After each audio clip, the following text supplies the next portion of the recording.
ನಡೆಸುವುದು ಅನಿವಾರ್ಯ. ಅದರಲ್ಲಿ ಯಥಾ ಯುದ್ಧ ವಿಶ್ವ ಸೃಷ್ಟಿಯಲ್ಲಿ ಎಲ್ಲಿಯವರೆಗೂ ನಡೆದ ಅಚಿಂತ್ಯ ಹತ್ಯಾಕಾಂಡ. ಒಂದು ಕಡೆ ಕೌರವರ 11 ಅಶ್ವಿನಿ ಸೇನೆದಳ, ಭೀಷ್ಮ, ದ್ರೋಣ, ಕೃತವರ್ಮ, ಅಶ್ವತ್ಥಾಮ ಮುಂತಾದ ಮಹಾಮತಿಕರು. ಮತ್ತೊಂದು ಕಡೆ 7 ಪಾಂಡವರ ಅಶ್ವಿನಿ ಸೇನೆದಳ. ಈ ಯುದ್ಧ ಮುಗಿದ ಮೇಲೆ ಮಾನವ ರಾಶಿಯಲ್ಲಿ ಎಷ್ಟು ಜನ ಜೀವಂತವಾಗಿ ಉಳಿಯವರೋ ಏನೋ. ಯುದ್ಧ ಯುದ್ಧ ಪ್ರಪಂಚದ ಅನಂತ ಪ್ರಳಯ ಹಸಿವ ಸಂತೇಸಿ ಈ ಮಾನವ ಲೋಕವನ್ನು ಪ್ರಳಯಾಗತಿಯಿಂದ ರಕ್ಷಿಸಿ ಅಧರ್ಮದ ಅತಿಕ್ರಮಣದಿಂದ ಈ ಧರ್ಮವು ರೂಪುಗೊಳ್ಳಬೇಕು. ನೀವು ಶಾಂತಿ ಸಂಧಾನಕ್ಕೆ ಪ್ರಯತ್ನಿಸಿ. ನಾವೊಂದು 2 ನಿಮಿಷ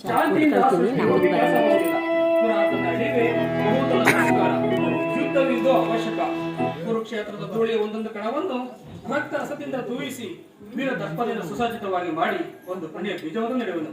ಆ ಬೀಜವು ಅಂಕುರಿಸಿ ಮರವಾಗಿ ವಿಜ್ಞಾನ, ದರ್ಶನ, ಧರ್ಮ, ರಾಜನೀತಿ ಮುಂತಾದ ಅನರ್ಘ ಫಲಾಂಶಗಳನ್ನು ಜಗತ್ತಿಗೆ ಕೊಡುವುದು.